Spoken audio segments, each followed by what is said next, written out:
everybody. Well, I'm at Lents Park and I'm at a particular location. You can kind of see this little grayed out area right here.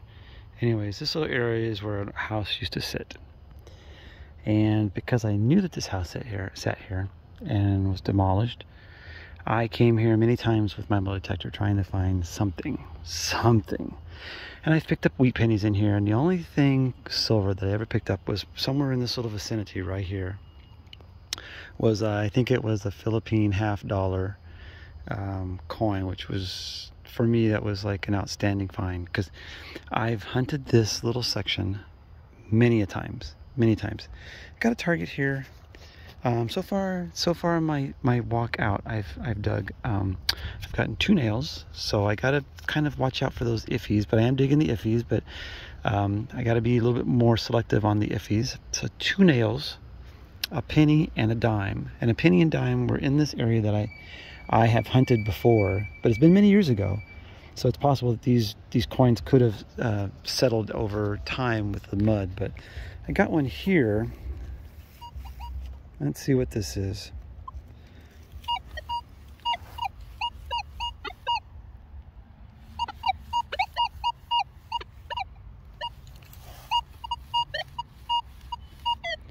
All metal now. There's no red. No red in any direction, left or right. Oh, there's a little red right there, I saw it. But not too bad. Staying in the you know, high 80s, 90s. So I'm actually digging where the noise is. Okay, actually I put a mark in there somewhere. I think it's right. Is it right there? Dang it. Anyways, I'm digging where the tone is, not where the pinpoint wants me to go. Yeah, it's right there. So anyways, I'm going, because I think when I tried to pinpoint this, it wanted to pull me off the side, which could be a big bolt, big piece of nail, an iron. So I know I have dug here because the house was here. I have dug lots of nails. I mean, lots of nails. So this was a residential area at one time. Plus, you know, I tore down the house that was here. So there's a lot of nails and trash. I have found a few like garden hose things, you know, and couplers in the back area. So we're here today for the first time since being back in Oregon, detecting in the area that I've hunted before, and I'm excited to bring out the Manticore to some of my favorite places that I've gone to in the past. And I've been here before with the Manticore hunting up at the other part of the park where I've had some really good luck. And that was before I'd left, and I've got a slightly better sense of the machine now, where the where I can, it's kind of telling me a little bit better what I'm doing, and that sells me now, after using the Manticore really faithfully. Oh my gosh. Merc. Oh. I am getting another vibration in her too. But that's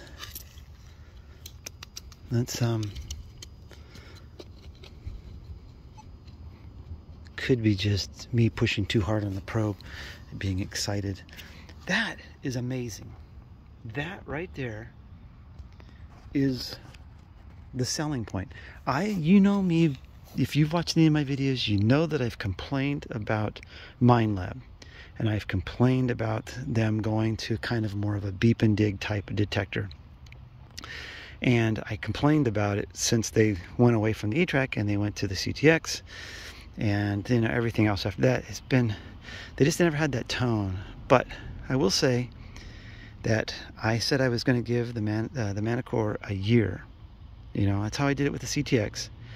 I didn't find this, for me personally, this is my opinion and me personally, I didn't find that the CTX was better. Sorry, that's all blurry there. Talking and blurry. I didn't find it to be any better. So I, again, like I'll say it again, I sold the CTX. And, you know, basically you could say I put that money away, and I probably should have bought the Knox. I should have. I would have been a little bit better, probably ear-tuned from the Knox to this, but I didn't. I went straight from the E-trac to this. And I wasn't impressed. I wasn't impressed because I had to go through the learning curve process. Well, 6 months on the road, hunting in various places, and something else here, but I don't know. I think it's a piece of nail that might have been throwing off the I think there's something there that's throwing it off. And there's something else still. It's vibrating.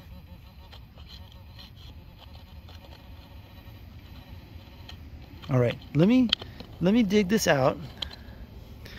So it's something there, but I have a feeling maybe it was iron, and iron was masking the target. And for whatever reason, I'm gonna tell you, I know you're probably thinking, well, you probably just missed it with E-trac. I'm telling you the truth, I did miss it with E-trac, because E-trac told me that this was a crappy target. Because I'm out here proving to myself these areas. I'm gonna have to get this big guy out, because there's a little piece of metal here, so I have to find out what all this is. I'm proving to myself that the Manticore is holding its own.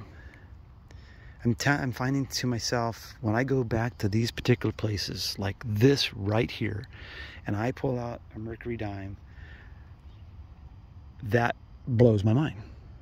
Because I know from my own personal experience, not just BS, because you know me, I'm an absolute E-trac lover. But when I say that something like that happens, that, you know, this machine is actually, I'm in recovery speed 5. I thought about going 6 in here, but see, that's the whole thing. If I keep bouncing around in my settings, I'm not gonna get a real feel for, you know, certain things. You know, just I'm not gonna learn it enough. So I'm sticking with 5, and 5 has been very awesome. 4 is missed a little bit. I've tested it over certain, like this, you know, things like this, and they kind of blank out a little bit more. 5 is that sweet number for me. For me, it's been perfect.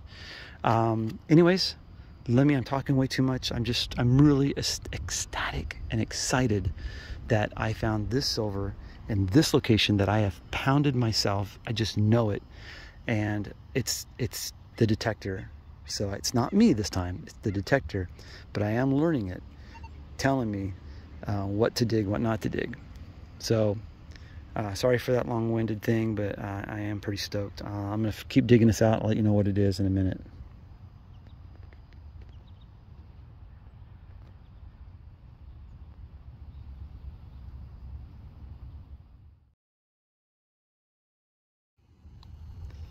All right, well, it's hard to believe. I know that there must be other pieces of metal in there, because that little piece I couldn't find.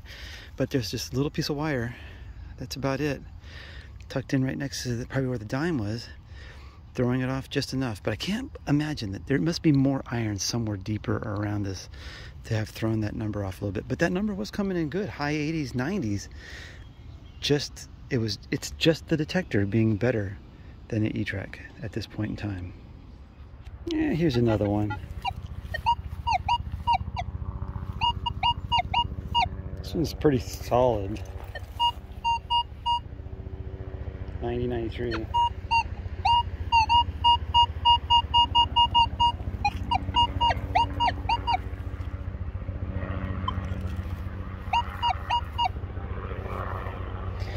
I can only imagine this being clad, because seems a little too good to be true. And if this is silver, I'm just gonna crap myself, I think, right here and now, because there's no way I would have missed this. I've hunted all through these big trees through here. I've only managed to find, I think, 1 or 2 rosies up and through these big trees. And I found a walker up on the top of the ridge. But, yeah. There's no way. No way. But I don't want to jinx myself. I'll take whatever. Oh, it's down there. It's got a little. Oh, look, right there's a dime.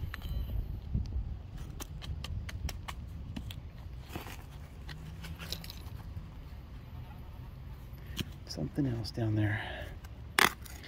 Well, you know, it just kind of makes me wonder, because, like, the separation issue. I'm hunting in a 24 sensitivity, by the way. And, alright,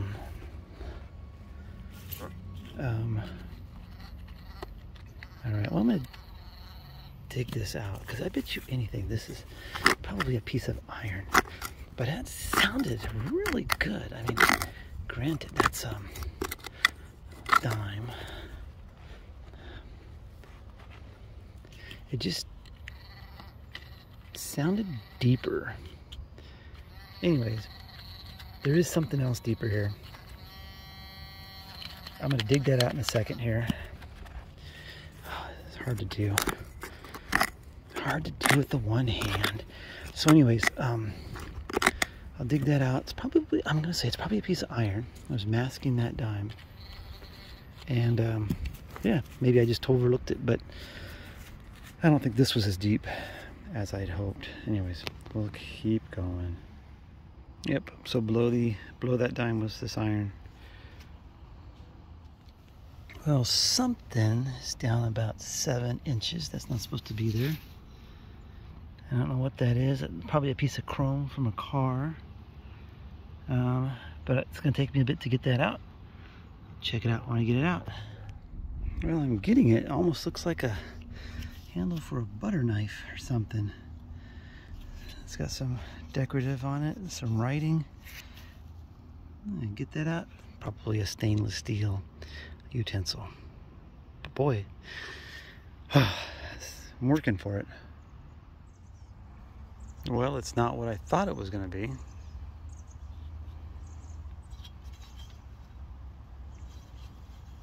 It's obviously some form of handle.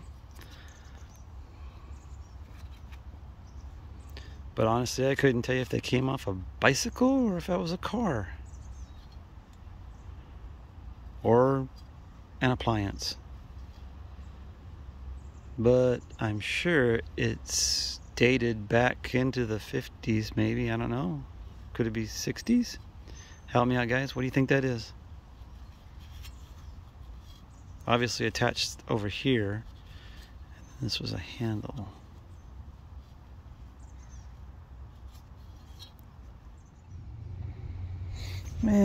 Had a signal that looked probably like a wheat penny. Looks like a little copper ring.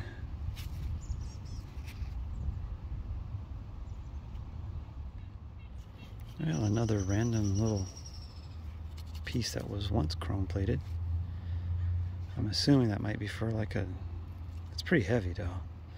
I don't know, maybe a door latch or a gear shifter. No idea.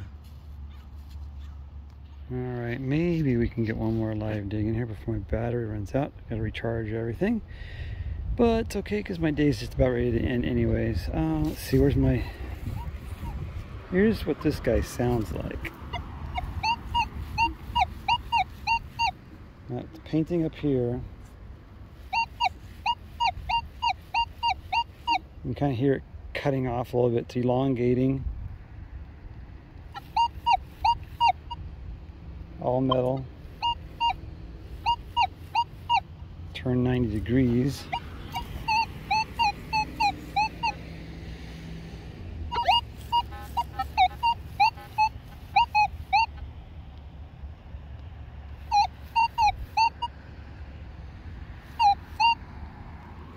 Sounds like an okay target. I mean, it's just, you know.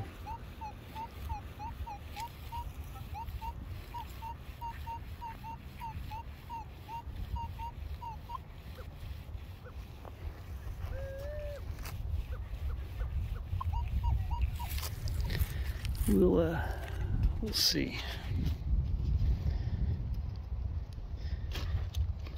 I mean, it doesn't sound the best. It's just kind of a choppy if you want in one direction. It sounds okay in the second direction, but it's gonna probably be modern penny. That's, I guess. It was bouncing a lot in numbers. I haven't found a wheat penny today. Haven't found much of anything today. That's the thing about this park, why I was so excited to find that Merc. Because I remember hunting this park forever before I found my first silver. And then I found pockets of silver in little areas. So you kind of grid off those little areas and you keep working them.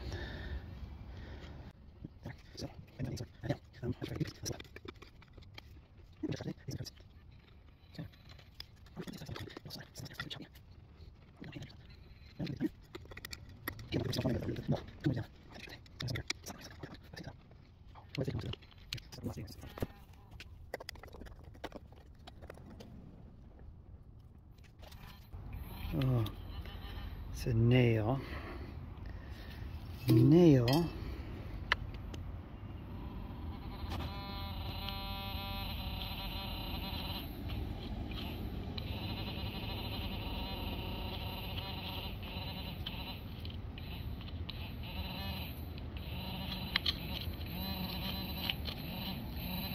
Something else here.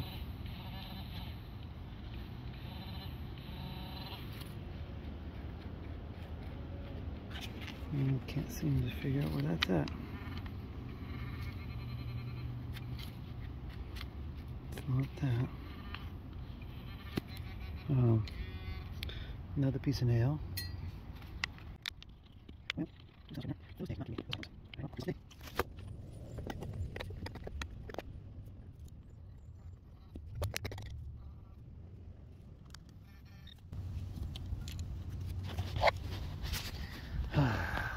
Like I said, just a memorial. Dang. But not bad. All of that digging for a memorial. You know, we're talking 7 inches down. Ugh.